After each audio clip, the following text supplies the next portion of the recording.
Of the Police Audit Committee for April 3rd. It's at now 7:01. We've got a fairly decent agenda. The first is the minutes to approve, which we go back about 5.5 months at our last meeting.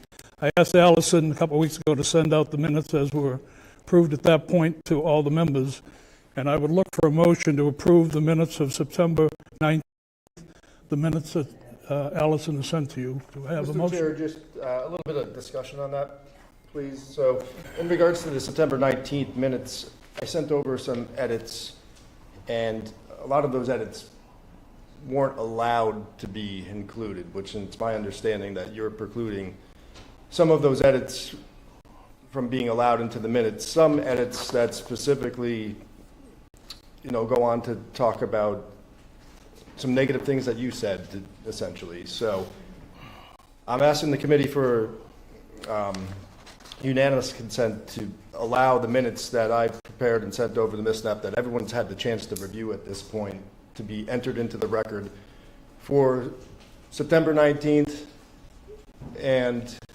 October 18th. I would think if you were going to do this, you'd have sent out the revised minutes a couple of weeks ago, because that's 5.5 months ago. I don't think anybody remembers. I left what you had sent out because I didn't hear a word from you. But if you have a motion on the table to do that, go ahead. Is it seconded? I second it. And just to add, I saw the back and forths, and it had Dave saying things that the video showed he didn't say. It was kind of character assassination, which isn't the place. That's not what minutes are for. That was not what is in there, and they were well done by Allison. So, Allison has nothing to do with this, and she was put in a very difficult position because of this. Here's your chance. You have a motion and a second. Mr. Chair, you can vote things it up or down. Into the email that were written in email into minutes that happened at a public meeting. That's just completely unfair in your and opinion. unethical. It's not. I think they're fine, but it's a fact. We have a motion and it's seconded. Looking for a vote on that? Do we have a Kathleen? Can you repeat the motion, please? The motion would be to accept the minutes that I've sent. I'm chairing this, David, not you. I'm saying the motion, sir. Yeah, well. I understand you're the chair. Okay. But I was the one who set the original motion. She was looking for clarity. In regards to the original motion, it was to accept the amended minutes that I've submitted to the full committee for October No, we're only dealing right now with September 19th. So I'm trying to cover it in twice, two in the same motion, but if you want me to do it separately, that's fine. So I will move it September 19th to include the minutes that have been provided to the committee that I've amended. Okay. Kathy, yes, no? Yes. Yes. David? Yes. No. Okay. No. That motion fails 2-3. All right. I would move that we accept the motions as presented by Allison. I'm looking for a motion on that. I move that we accept it. All right, we're looking for a motion on that. Any discussion? We've Well, already had it. Mr. Chair, in regards to the discussion, I do object to what's been proposed into the minutes. It's my understanding that you have a great deal of influence of what has been included or excluded for the most part in the minutes. So, when you attacked me and said I don't have a degree, and you yelled right into my face on NBC News, that's memorialized on a video outside of Canton TV. And if you don't want to put it in the minutes, that's just showing that you're not being a fair person in regards to what should be included and what shouldn't be included.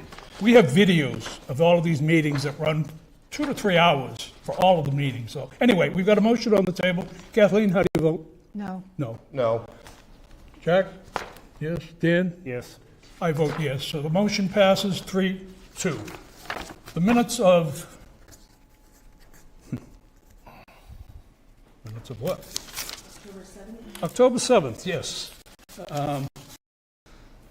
Look for a motion on that. Again, I'd look for a motion on the minutes that Allison sent out to the members.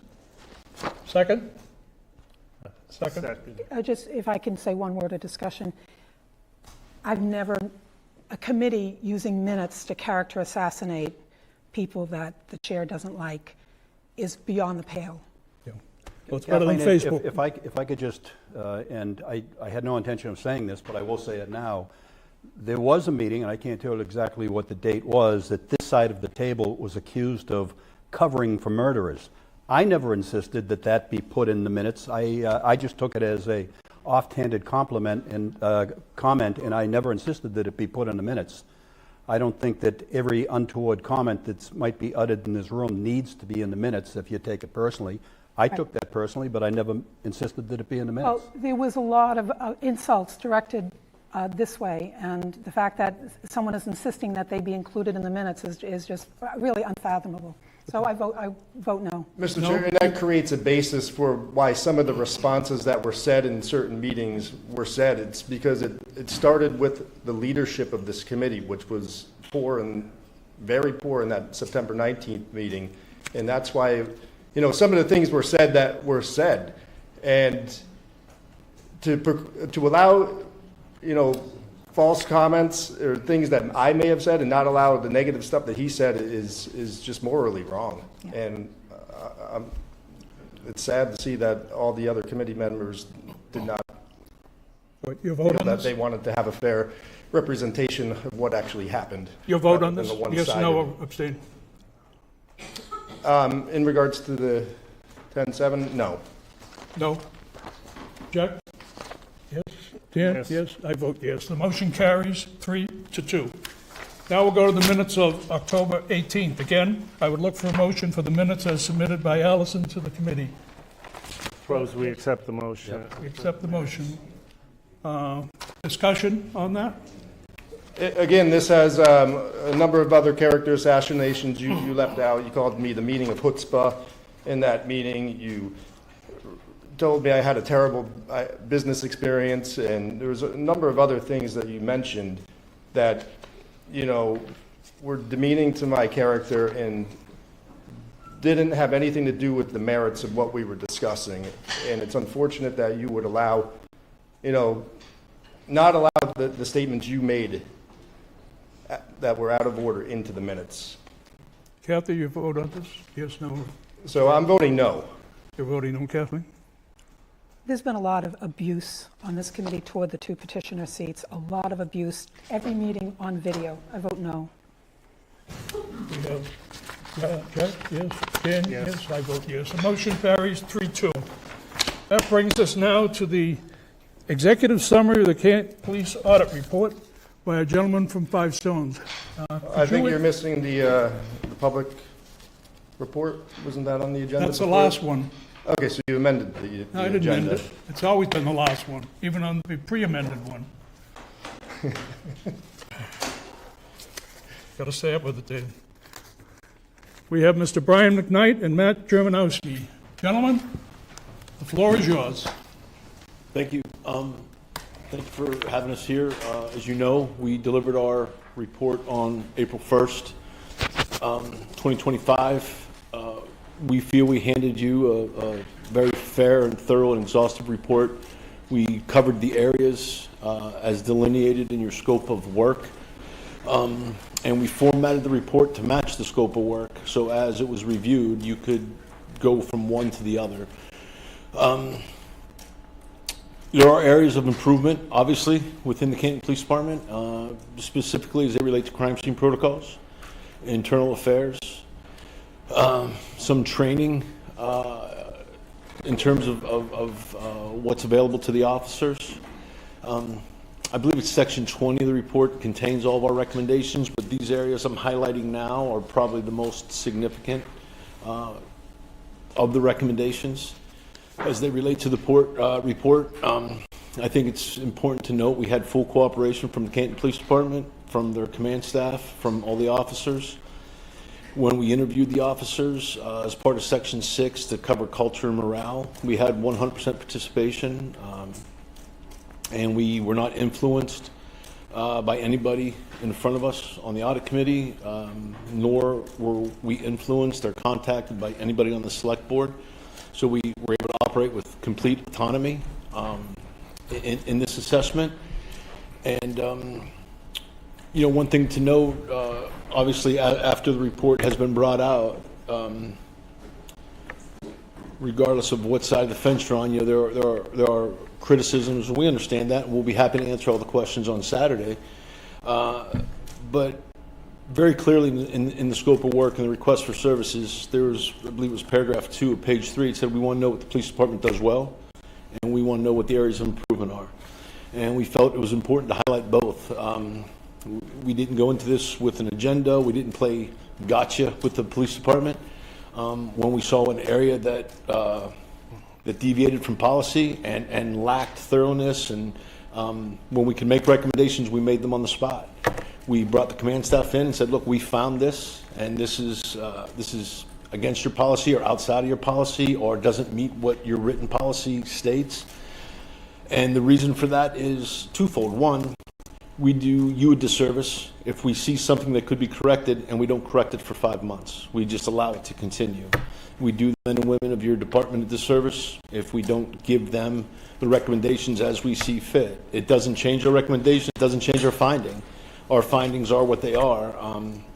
So there was nothing that we discovered, brought to the attention of the police department, and then didn't report. Everything that we discovered, we reported as found, and in those areas where the police department made immediate changes, we tried to note that as well.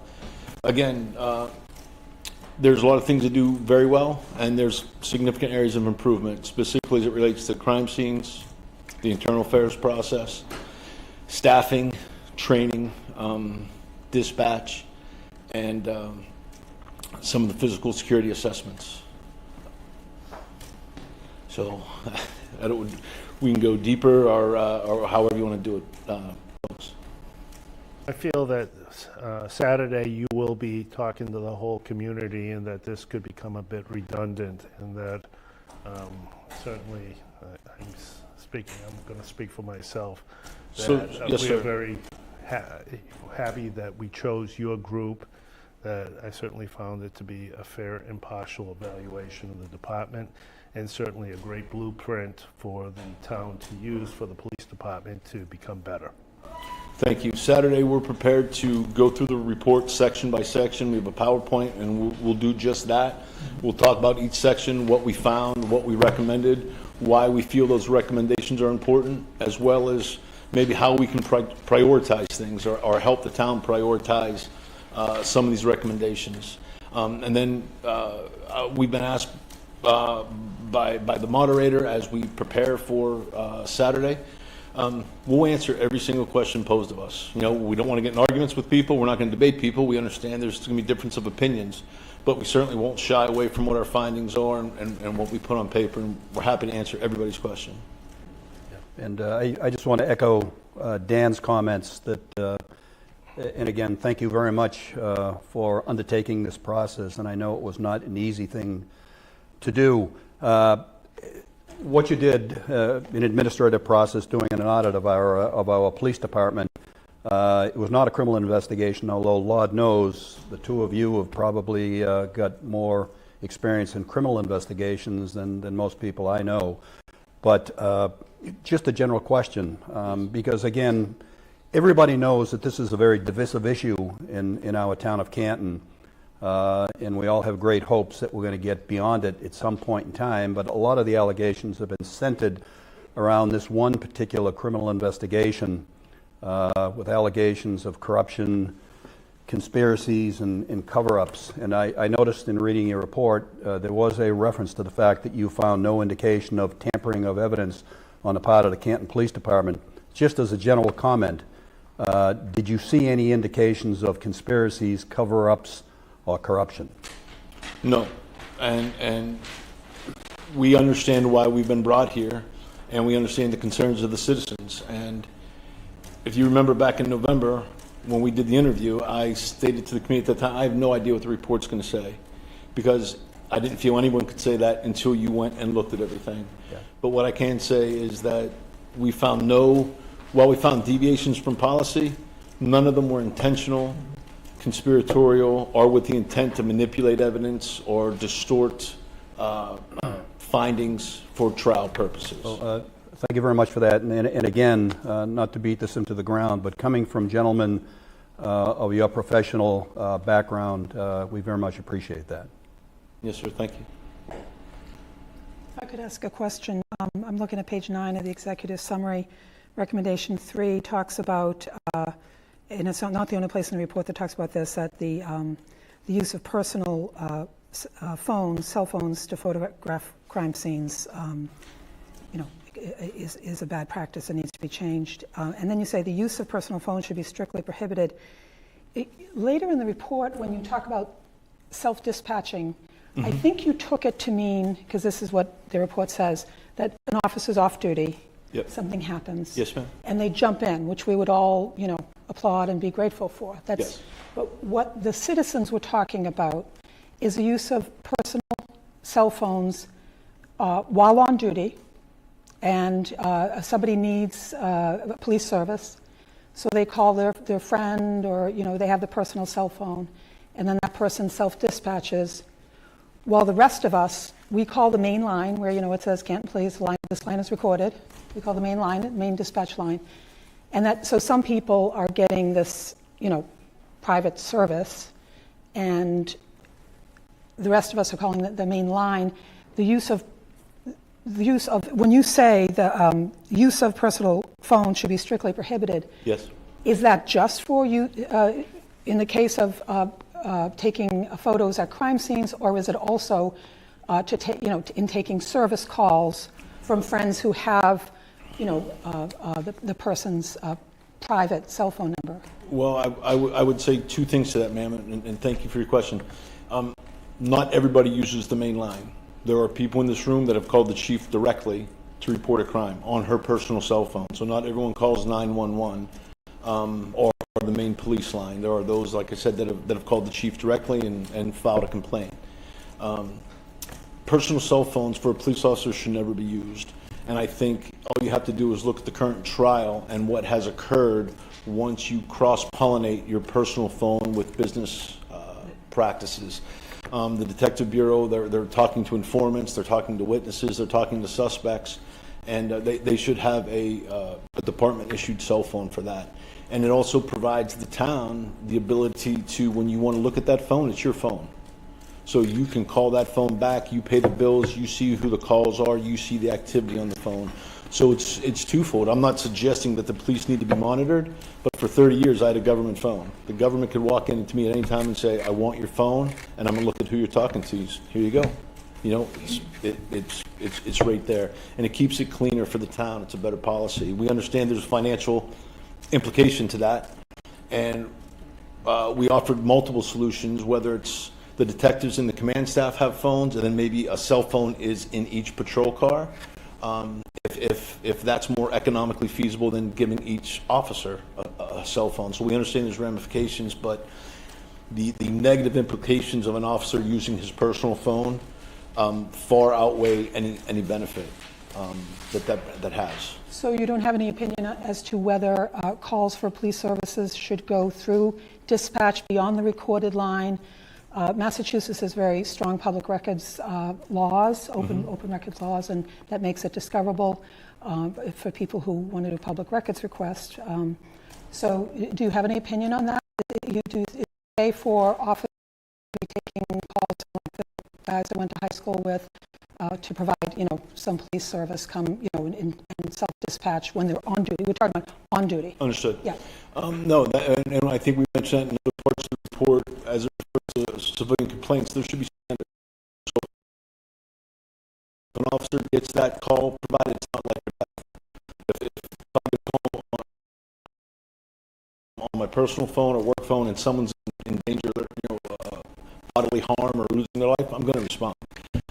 If I get a call on my personal phone that says someone hit my garbage can, the practice should be instituted to say, understand, please call the department, call the main line, file a report, and then let's have it dispatched. So you're saying that should be the main recorded line, do the official Yes. process? Okay. Yes, ma'am. Yes, ma'am. Right.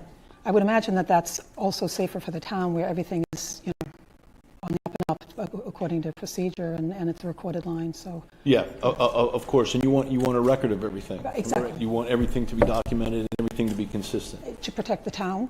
Of course.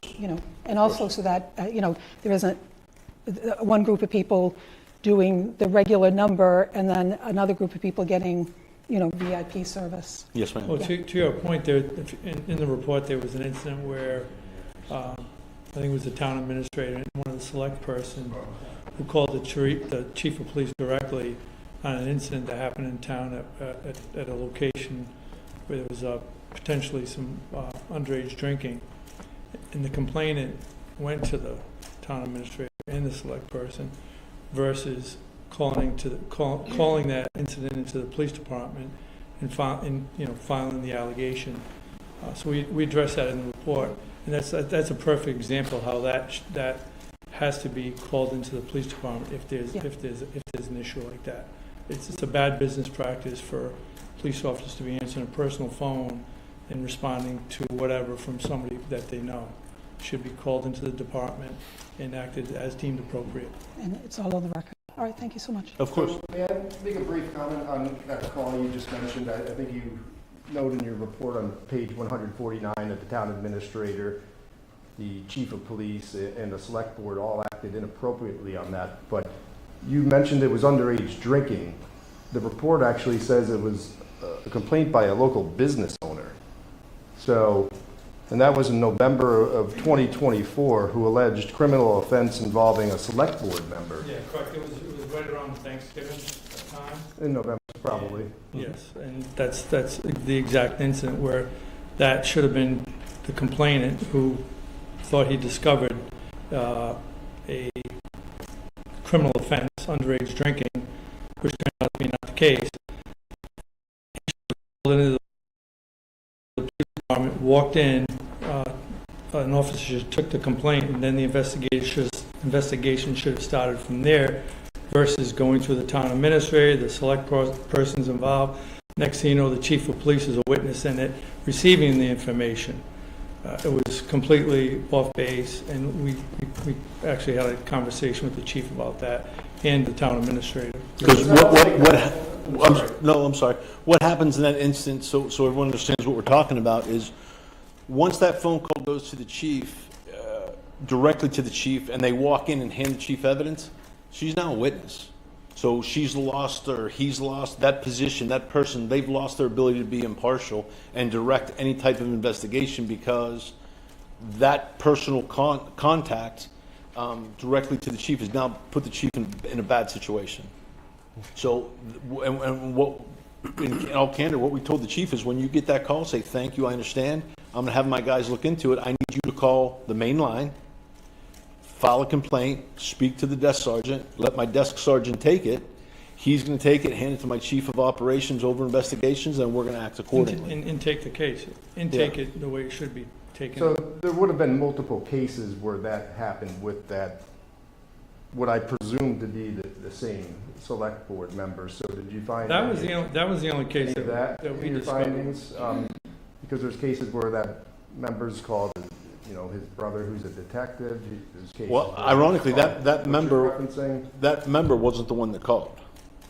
So So, who is the member? I think it should be spoken at a public meeting.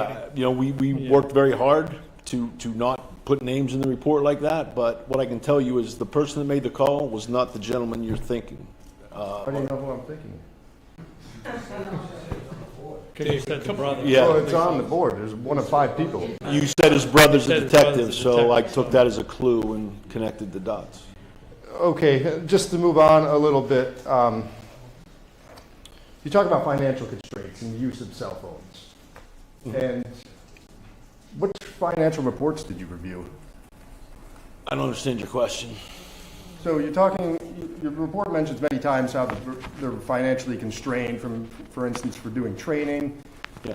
financially constrained for maybe offering cell phones, financially constrained in maybe cameras, and other capacities you mentioned in here. So Well, we said what there's is your financial constraint basis based off of? the fact that they used $383,000 of asset forfeiture money to pay salaries. That's money that could be spent on training. So there's a deficiency rate there in just their straight budget to pay the officers to meet minimum requirements as required by the state of Massachusetts. So within the financial numbers, if you were to look at them, you would see there's a $45,000 allocation every fiscal year for personal office or cell phones. And we've talked about, I'm on the finance committee in this town, so I go through the budgetary process annually. Sure. And every year that comes up, so we've talked to the current chief of police about that on our committee. And, you know, what was told about the policy is, hey, officers don't want to have 2 cell phones. We have a policy directed by the leadership that says, hey, we're just going to allow you to use your personal cell phone and we'll stipend you out on it, which was, I believe, maybe a result of collective bargaining. But is the department really financially constrained by issuing cell phones when they're paying for their personal cell phones but not their work cell phone? I think you're paying $700 a year per officer for cell phones, right? Is that about right? 45,000? Yeah, I don't have the breakdown per officer, they I don't think we were provide us that told data. it's $700 per year for their phone usage, where you can take that money, issue them department-issued phones, and then whatever labor negotiations you get in with the union, then, you know, So technically, that's not a between the financial union and the town. constraint if it's in the budget. Well, what we said was, we don't know if that'll be a financial constraint. Our recommendation is they should never use their personal phone. What you have in front of you and what you're referencing is a union issue, which we have no ability to negotiate. The union has that in their contract, or each officer receives a certain amount of money to purchase a phone. So when you say the officers don't want to carry 2 phones, all right, I'm a career lifelong law enforcement officer. I can't make you happy. So you got to act what's in best for the town, and what is in the best interest of the town is for these guys to have a department-issued phone. And if that means you take the stipend away and use that money to purchase a department-issued phone, that's a town decision. So when we talk about financial constraints, they're the type of decisions we don't have the authority to make. What we can say is, this is what you do, this is what we recommend. One way to bridge that is possibly this. So it's decision-making, and in your report, you referenced that, you know, the chief makes excellent decisions, and probably maybe page 2, if I recall correctly. But in regards to the financial constraints, there's a couple of positions she set forward this year: traffic patrol sergeant and a school resource officer. In your report, you note that there's a need for the school resource officer, but you don't note that there's a need for the traffic sergeant. So what has been actually proposed in the actual budget and what got cut? The school resource officer was what was cut in our town budget, and the traffic sergeant was put forward. And you mentioned nothing about a traffic sergeant being needed in this town in any of the findings you found. So that just goes to the direction, are we making the best choices as a community, you know, with our policing? In order, you know, in an effort to take your recommendation seriously, shouldn't we have that school resource officer? You know, that's a command decision. What we realize and what we know is that you have elementary schools that are unmanned. And that police officer at a school is quite a deterrent. And unfortunately, we both have the experience of having been present and or visiting a school that's been involved in a shooting. It only takes one. And that's unfortunately the times we live in. So I guess that would be a determination for the town to make, is where would I rather place that resource? Your kids are your most precious commodity. So that's just how we view I it. agree with you on that one. And that's how we made that recommendation. And then just to move into some of the training, one of the, you noted in your findings, I think in paragraph 20 of the report, that they spent about $100,000 and they used some of that money from the forfeiture overfund. But you didn't mention anything about the Quinn bill. So the Quinn bill is like continuing education here in the Commonwealth, and we're spending $300,000 to $500,000 per year on the Quinn bill on top of that training. So, you know, it seems like some of the officers are probably highly educated, you know, being that they actually have that Quinn bill and that continuing education, which allows for, you know, different degrees. But you know, you continue to go on that they need further training. There's 3 murder cases in this town that you've reported on. Officer John O'Keefe, Sandra Birchmore, and Craig Casey, and not one of them did they take a picture. And you're saying that they need advanced training. That seems like something that would probably be learned in the academy or maybe one of your classes. So that seems more of a basic training that we're not doing, considering that every officer has a cell phone on them. And sometimes maybe takes pictures or sometimes doesn't. We don't really know the answer, but are you saying we need really advanced training when we're not doing the basics? I don't think we use the word advance. I think the word we used was crime scene preservation. So what you have by law is that an unattended death in the state of Massachusetts has to be relinquished to the authority of the district attorney's office or their designee for investigation. So again, we're getting the stuff that we're going to talk about Saturday. Canton's never recused from a case, nor should they be. But by law, there's only 3 towns, I believe, in the Commonwealth of Massachusetts that investigate their own homicides. By law, any unattended death or homicide with suspicious, characteristics goes to the district attorney or his designee. That's usually the Massachusetts State Police. So the section of the law directly after that, and it's in there, then states the Mass State Police will work that case in conjunction with the police department within whose jurisdiction the death occurred. So while the Mass State Police and or Plymouth County process scenes on a regular basis, because they do it every day, as we saw with the results and the unfortunate incident with Mr. O'Keefe, there's a time delay sometimes before they get there where the Canton Police Department still has ownership of that crime scene. And what we're saying is that it would benefit the town to have some of your detectives go into a crime scene preservation where you get a scribe and you isolate it and you note vehicles and people that are coming and going for the ability to maintain some of these crime scenes prior to the state police getting there. And thank you for those comments. So I just want to put things into perspective. We had a case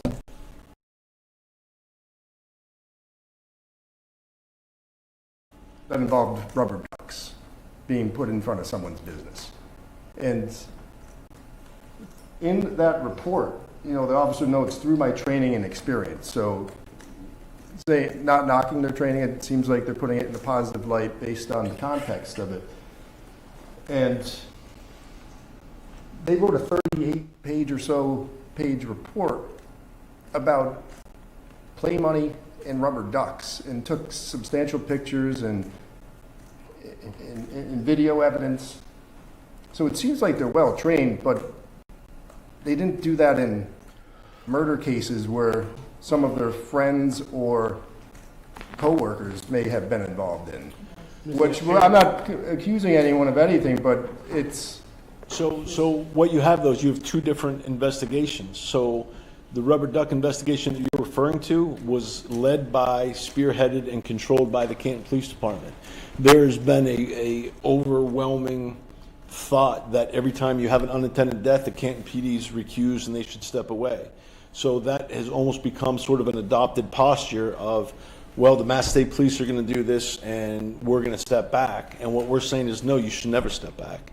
That unattended death should be handled the same way the rubber duck case, which was handled appropriately. Exactly. You should apply those standards to unattended deaths as well. And then just a couple last comments in regards to the, you said the DVR had 800 days, which is maybe almost 2.5 years of As it relates to the storage exterior of cameras. videos. Yes. And you said that all of the cameras were analog, but in 2019 we had a capital planning request that actually updated some of the cameras to digital at the Canton Police Department. Were you able to see that some of those were digital and some of them weren't digital? There were some of them analog?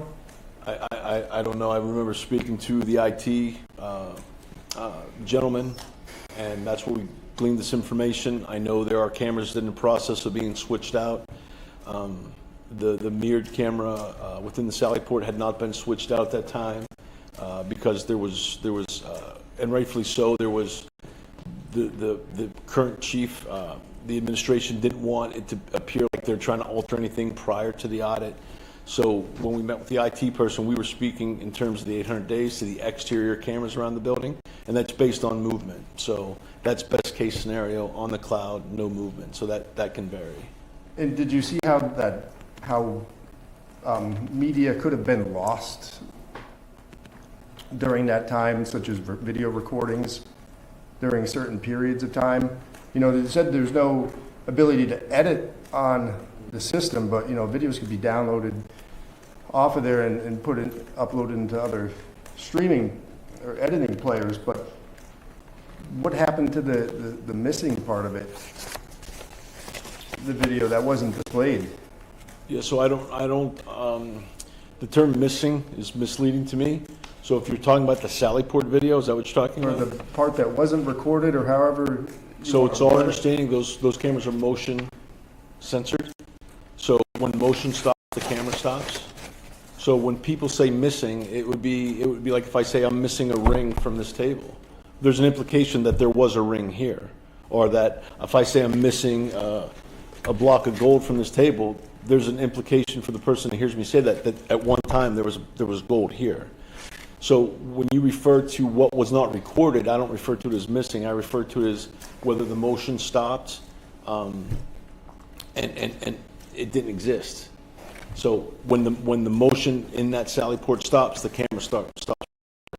Now keep in mind, I'm talking about what we viewed. When we looked at those cameras, we viewed those cameras. We weren't reinvestigating that case. What we did is we looked at the policy, we looked at the Sallyport, we looked at the cameras. So you were sort of going down a road where we weren't here to reinvestigate those actions.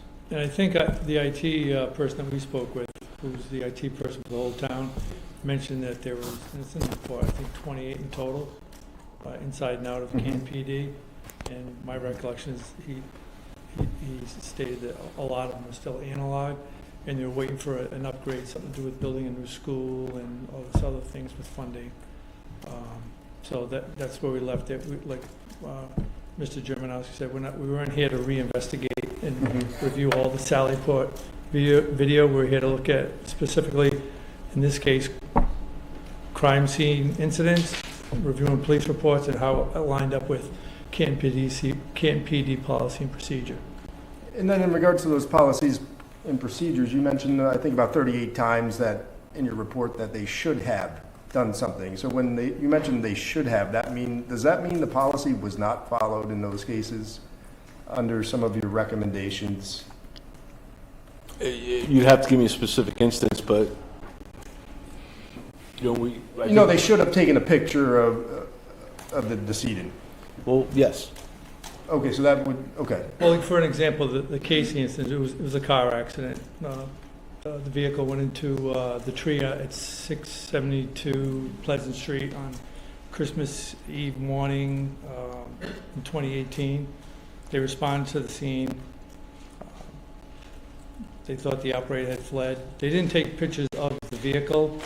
We got a call back around 7 a.m. when a neighbor noticed a body on the front lawn at 676 Pleasant Street. They went back. They didn't take photos of the deceased, Mr. Casey. State police came in. They took over the investigation. They did a very thorough job on the accident investigation, very detailed. But again, in the policy and procedure, you respond to a crime scene. You're supposed to digitally photograph. If you can't digitally photograph, use your laptop computer in your car. If not, at a last resort, you can use your personal cell phone.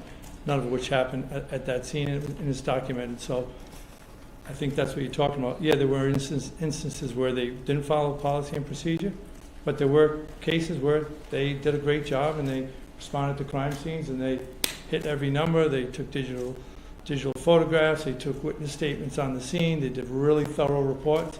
And by and large, you get a really good police department. You get some really good detectives, really good. You have a young police force. You probably have about 37 to 38% of the force is less than 5 years in the job. And they're very happy that they're here. They all don't live in the town of Canton. About 50% of your officers live outside of Canton. They didn't grow up in Canton. A lot of them do, but that's everywhere in America. It's not a bad thing to be from a town or a city that you police in, because you know the people. It's like a community policing thing. So and that's really what you want. And then just the last thing, Mr. Clow, is And I think it's important to note, like, we're talking about 3 very significant cases, right, where there's a loss of life. Brian and I have worked in cities where you would have 3 homicides before lunch. The town of Canton is a pretty awesome place, and it's just, police departments become good at what they do on a regular basis. Unfortunately, you don't see murders in your town on a regular basis. So what we're saying is to bridge that gap, because we know they're going to be investigated by the state police, get some crime scene training for some detectives, and you can alleviate some of these issues. But I really think these issues result from the fact that they just don't do it every day, more so than any kind of intentional or gross negligence. You know, we can tell you this, while we were there, I mean, seven or 8 people, while we were in the department, they saved the life of 7 or 8 people, you know. And these are people with drug problems. Maybe they had to hit them with Narcan, or they rushed them to the hospital. But really significant, heroic acts that these guys take. And they're good at it because they see that more. So it's like anything else. The more you do of one particular thing, the better you are at it. So these recommendations address these issues that we feel will exist while you have the potential for unintended death, you know, in that process of handing it over to the state police. And then the last thing I had was the uncollectible balance for the detail fund. So it just seems like some of the vendors are just pointing fingers. It's not me, it's them, especially some of the subcontractors for the big utility companies. Yeah. So where does that balance currently stand? And, you know, you didn't really outline enough in there to like onboard a vendor to really to see who's accountable for that payment, to stop that finger pointing. Well, what I would tell you is this, is if you look at our recommendation, your chief of police and or police force should never collect money from a citizen. That is putting them in a Finance department, yes, so. Yeah, so they're there like protect and serve. They provide a service. So they have a very thorough method, and it's within the department as it should be for hiring details as they relate to construction, maybe traffic accidents, you know, tree service, those kind of things. They come in at all times of the day. We've been in the department at 7:30 in the morning, and they're getting calls for details. So for those calls to go somewhere else that has 9 to 5 hours does a disservice to the community. So the community 24 hours a day can contact the police department and order a detail. The time frame you asked us to look at, I believe they did $5.3 million worth of detail work. The uncollectible balance at that time was $91,000, or just roughly 1.3%, which means the police department has a collectible rate on what was billable at 98, a little over 98%, which is pretty good. I'm not a businessman, but it sounds good. Yeah. So while we were there, those $91,000, I believe, are somewhere around 13 to 17. I don't know the exact Okay, number. that sounds good. They're making progress. You know, I don't think we knew about the top number that you described. Yes, sir. Bring it down to 100%. so that was helpful. And we reviewed their process. So they had made, it's a very fine line for your police department, because they're sending emails, some monthly, sometimes twice a month, saying, hey, you still owe this balance. But there's a fine line where it just visually, to have your chief of police or your deputy chief or lieutenant knocking on anybody's door saying, you owe us money and we're not going to give you any more service until you pay this, visually looking in, that's a really bad optic. So our recommendation is, once they perform the service and once they perform that detail, they invoice it, they report the hours to the Department of Finance, copy the Department of Finance on the billing, and on the bill, they instruct that vendor, remit your payment to the Department of Finance, Town of Canton, or their designee, and they should step back. Okay, thank you very much for bearing with me on answering those questions. I appreciate you, Mr. McKnight and Mr. Germanowski. And looks like there's obviously a few things that could be improved and sets forward a path for, you know, some of the town officials to work on over the next fiscal year, if not sooner. So Of course. thank you for your time. Of course, thank you. I have one other If I question. could? Of course. Oh, I'm sorry. I have one other question. So, talking about internal affairs investigations or investigating of complaints filed by residents, Yes. you talk about the lack of organization and consistency in the files and the investigative efforts. Yes. And two questions about this. You said you found some complaints filed by residents were handled directly by the chief of police, creating a conflict. Can you, first question of two, can you explain for us, for the residents, Sure. how that is a conflict of interest for the chief of police to handle that? You suggest that it should be the deputy chief of operations and investigations. Right. So the chief is your final adjudicator. So they are going to make the final determination on sustaining a charge or not sustaining a charge. They're also going to issue discipline. So in that capacity, they shouldn't be a part of the investigation. They're almost like a judge being an investigator. They're two separate roles. So, and we told Chief Rafferty this directly because she was trying very hard to appease everybody that called her. So what we had said was much like we were talking about before. When you answer your phone, someone says, "Chief, I've got a complaint," and we'll just say, "Officer McKnight, yelled at me at Shaw's parking lot. Thank you, I hear you.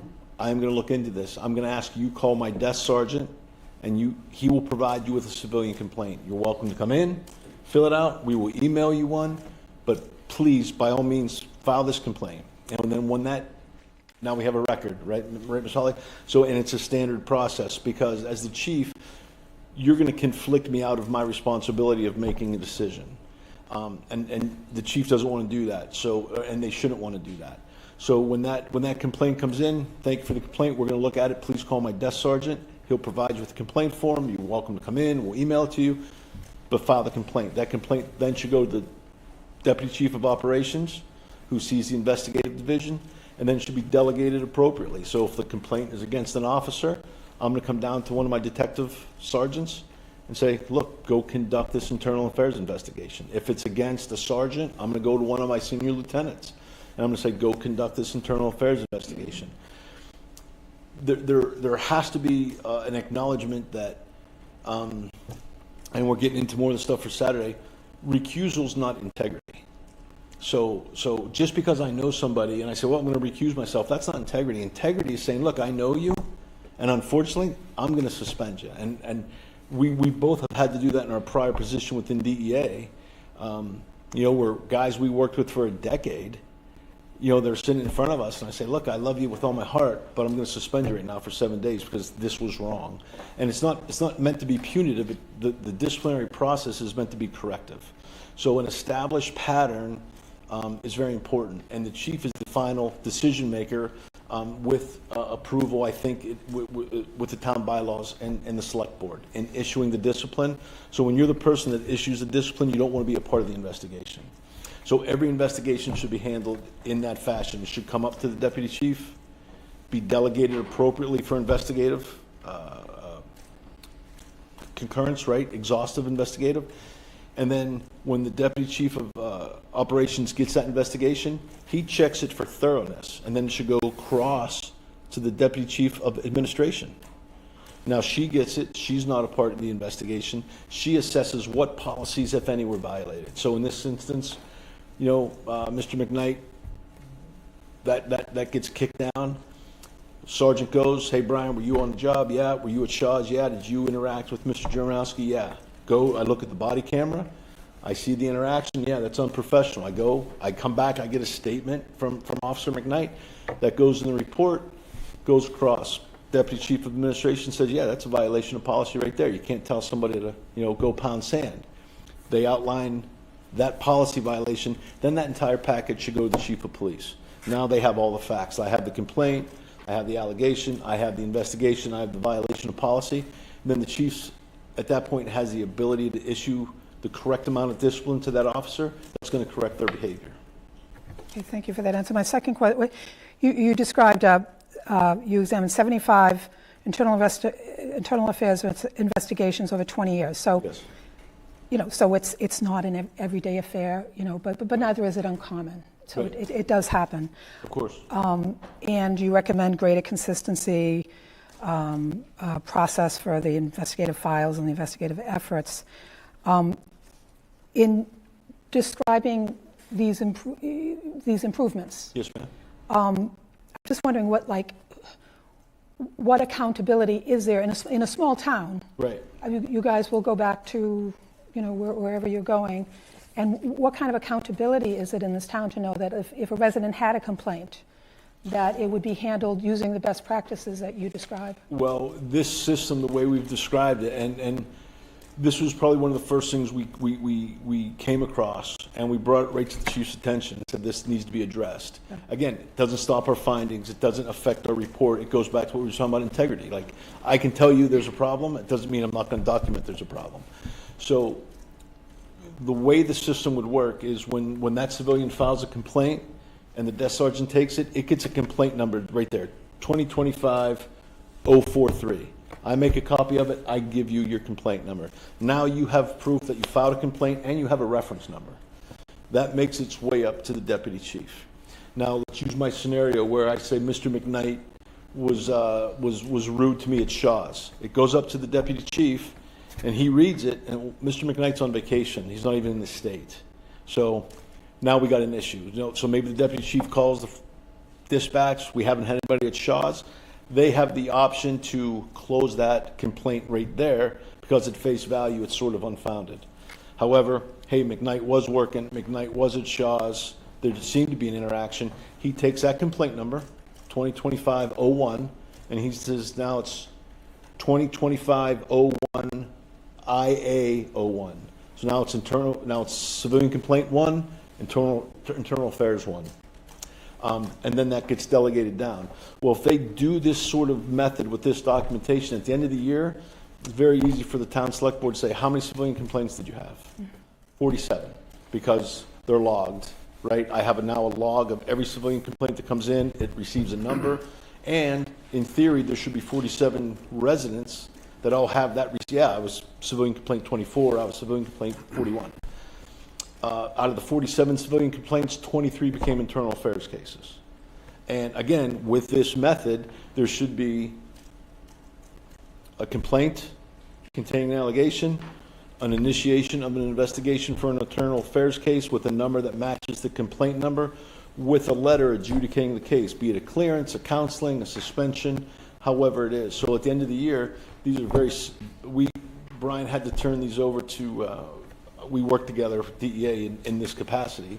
But the Inspector General of the Department of Justice would ask us that, and you have, it's right at your fingertips now.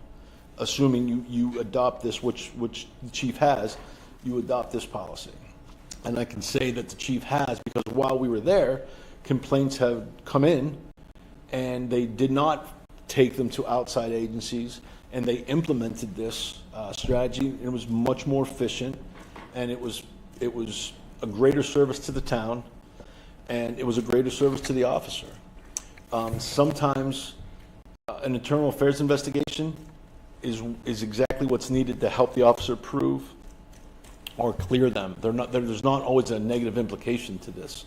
And we talk about that in the report in terms of documenting negatives.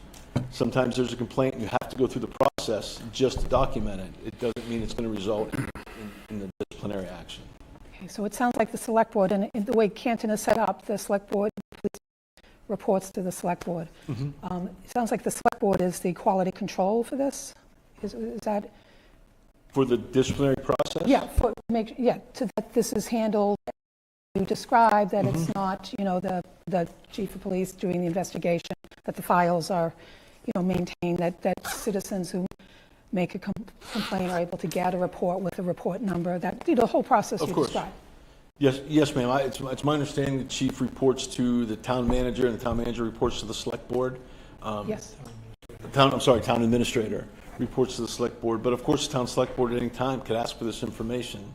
And if it's done in this fashion, that email can be returned with the correct statistics just as fast as it's received. Okay. And I'm sorry, this really is my last question. That's okay. It was a 206-page report, and I tried to, I'm just trying to remember what you said about body cams. Can you address that? And I'm sorry that I can't cite it. That's okay. In regarding, I think they're a great thing. Yeah. Were there any recommendations regarding body cams for the police officers? I think you did that one. Yeah, I think they implemented the body-worn cameras in November. They have a lieutenant that oversees the body-worn camera program, and all indications are it's working very well. The officers have really good policy and procedure, what they're supposed to do when they turn them on, when they turn them off. So I would say it's in the infancy stage right now, but they're working properly, and they're all adhering to the policy and procedure that is put in place. And most officers welcome that. They want that camera. And I think that's a good sign for everyone to consider, is that when you have an officer that wants that camera on, it's because they have nothing to hide.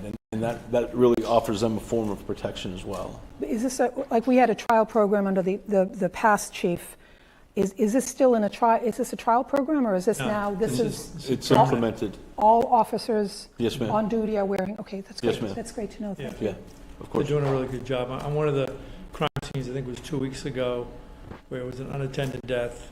The autopsy report isn't back yet, but, the officers that were on scene did a perfect job on I think it's written in the report.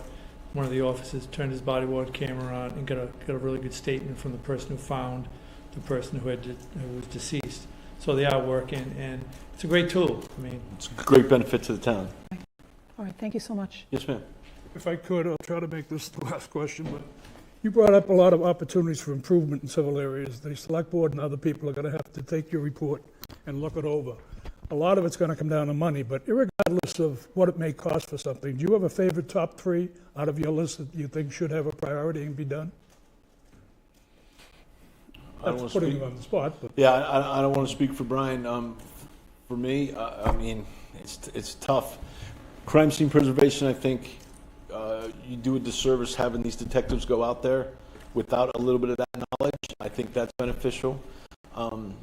I believe the safety issues regarding the physical security of the police department, when you look at best standards in some of the departments around here, that lot needs to be fenced in with privacy slats, and you have a lot of money back there in terms of equipment, weapons in some of these cars.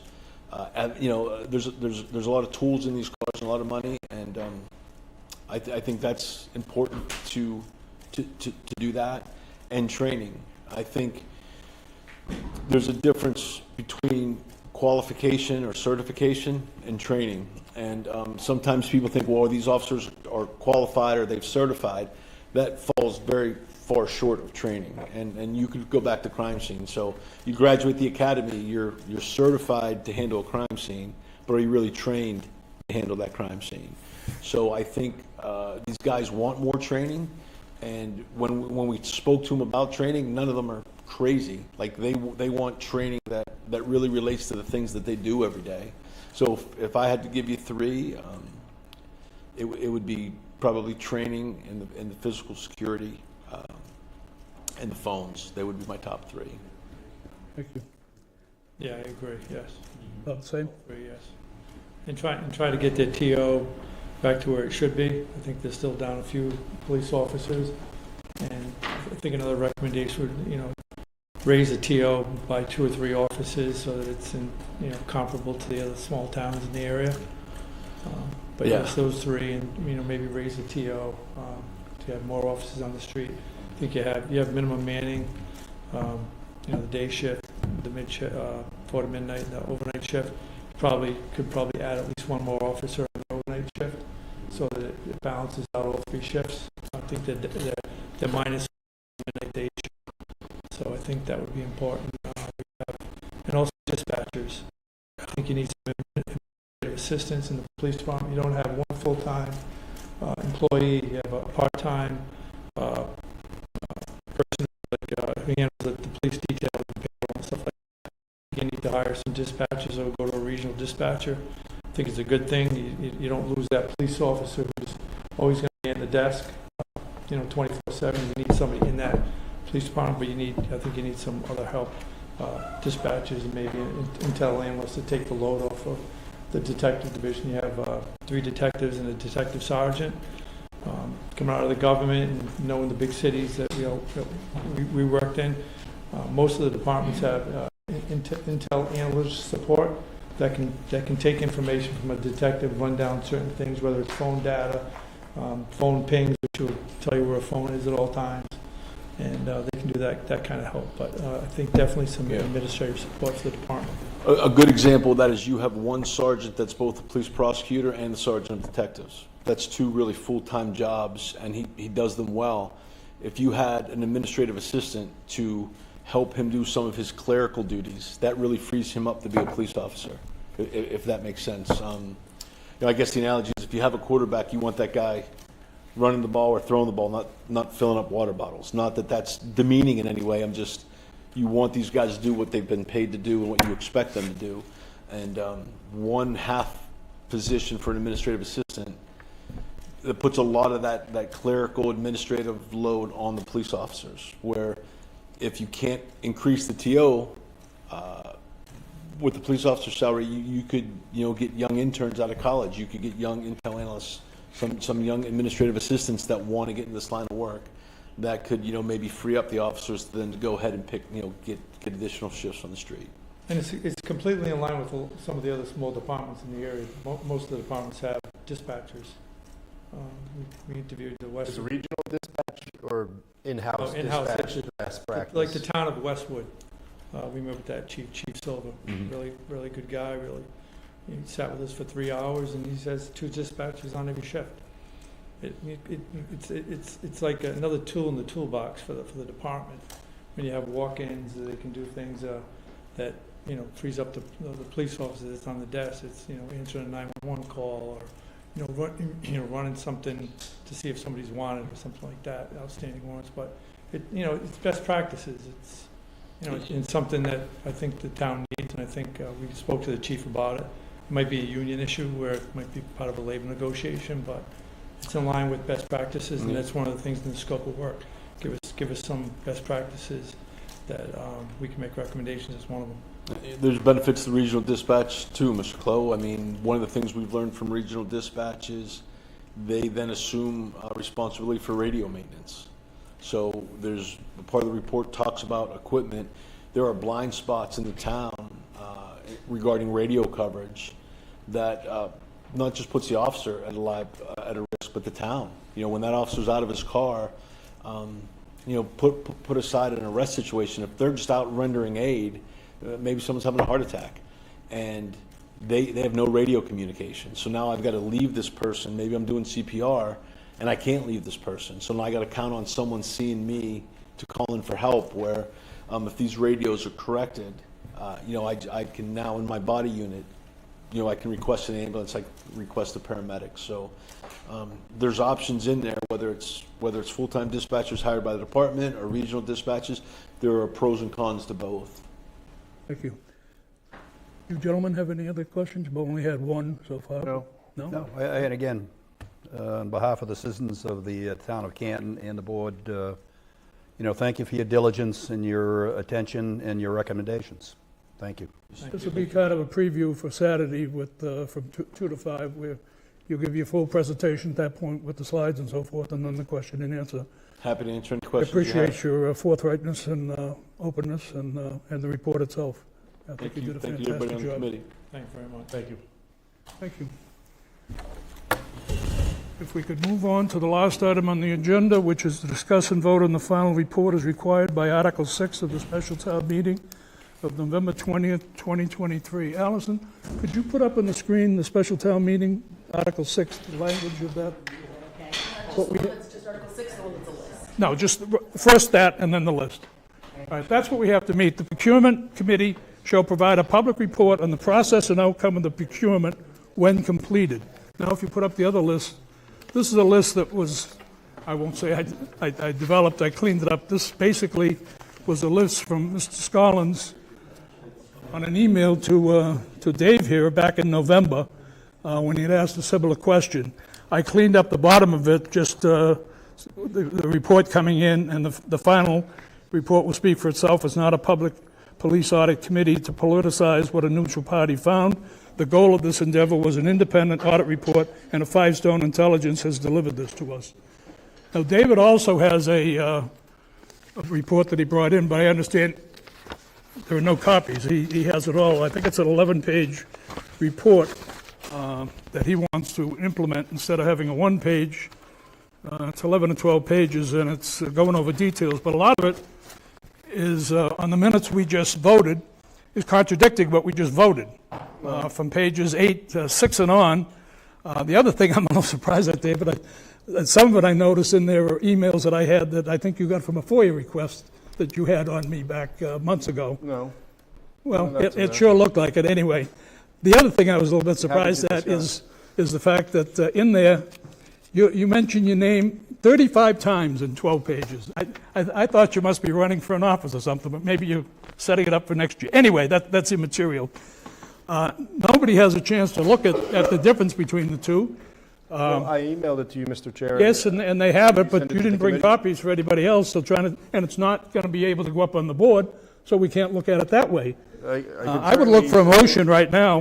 Ms. Neff, at the moment, I could just get on my phone and No, forward it that's to all her right. if you want to bring it on the board. I think But, I don't think we have to Mr. do that Chair, at this point.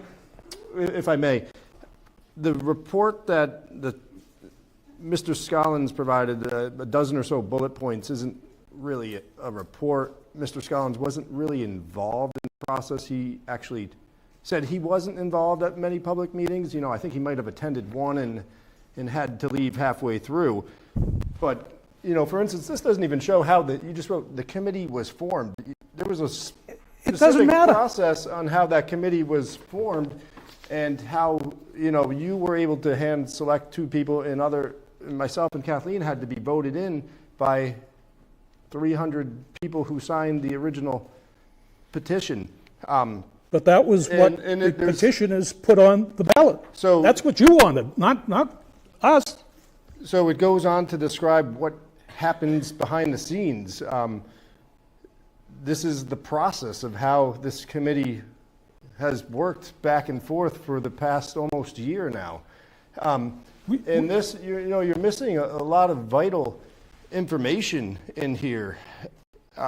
We have 7 hours of video, roughly 3 hours each meeting. We have minutes from 7 meetings. All of that is in there. Again, there's probably about 500 emails back and forth that none of that was public.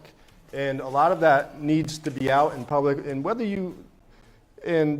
why does it have to be in public? Whether you want to make this a 3-2 vote or not, I would still issue this as a dissenting report for the committee because committee members have the ability to issue a dissenting report. That's up to you. I would look for a motion on the one page to vote that. Motion to table Mr. McCarthy's report. Second. Oh, we're going to ask to table. So we have those looking to table the report. Kathleen, how are you Seconded. voting? To table the report? Yes. Aye. Yeah, aye. I'm sorry, correction. Motion to table Mr. McCarthy's bulleted list is the correct motion. Semantics. David, yes or no? It's not a report, sir. It is. Yes or no? I'm voting motion to table it, yes. Table? No? No. We're not, so that would be No. 1, 2, 3. 3 against, 2 in favor, so that motion fails. I'd look for a motion to pass. Well, let's continue. I have the floor right now, and don't interrupt me. You don't need to I'm the talk to chair. me like that. Oh, yes, I do, No, because you keep don't. interrupting me. That's very inappropriate. No, it sir. isn't, not when you keep interrupting me. I'm So I'm not looking for a interrupting. motion to, Motion to accept the report as presented we have a above. second on that? We have a discussion. So we have a first, the second on that. We have a vote on that. We have a discussion before you have a vote. Well, on you just Robert's had the rules. discussion. And that was part of what's in my report was how Robert's rules was supposed to be part of the committee. You left that off of the report, Bob. The vote for the chairman that the town administrator specifically said was wrong and should have been redone, you left that off of the report. There's another number of other things, how you were inappropriately going through the town administrator to get town council. You didn't have the town council request form on file. I've No one in the never committee did. talked to the town council directly, ever. Then how did you get the answers to the I scope went of through services? Mr. Collins or with It Charlie. wasn't through Mr. Collins, it was Mr. Scollins. It was through Charlie Duty, who was supposed to be Well, hands off of this he talks committee. to him, So but I never this did. is what happened. You involved the town administrator, We have who was discussed, pointed out in the David. report as acting inappropriately, actually acted inappropriately behind the scenes in this committee. No, And that's incorrect. He actually And that- told me to cease and desist. Yeah, for what you said, he should have said cease and Because desist. I told him to Both recuse of you, himself for having here a we go. family This has member been discussed. involved in Can we take a vote? Yes. the case. We have a motion on the table. Kathleen, how are you voting on that? So we're still having a discussion, and No, I I'm have closing discussion. the floor, No, so... you've inappropriately kept on. We have a motion on the floor. Excuse me, sir. Oh, no, you excuse You me. don't have We to have a talk to motion me on the like floor. this. Oh, yes, I You're do. being very rude. Kathleen, are you going to vote yes, no, or abstaining? And Said no. No? David, yes, it no? goes on to say how you David, invited yes, no, or other abstaining? bidders outside of a committee vote, Bob. You were inviting people behind the scenes that Jack, weren't even Dan? voted by the committee, Bob. That's Yes not to that. right, Bob. That's unethical. 3-1-1. And then you told me Motion passes. I have to vote, sir. I haven't even voted Well, yet. you just abstained because you I wouldn't give me the didn't- vote. You can't vote for me. You can't abstain You me. abstained. I'm voting no, Bob. Oh, okay, so 3-2, motion passes. And At that point, I would look for a motion to adjourn, sine die. And I Second, Motion all to those in adjourn. favor? submit a Kathleen, report to the record, motion which to doesn't need a adjourn. motion. Minorities have opinions on committees, and I'm Aye. respectfully submitting Aye.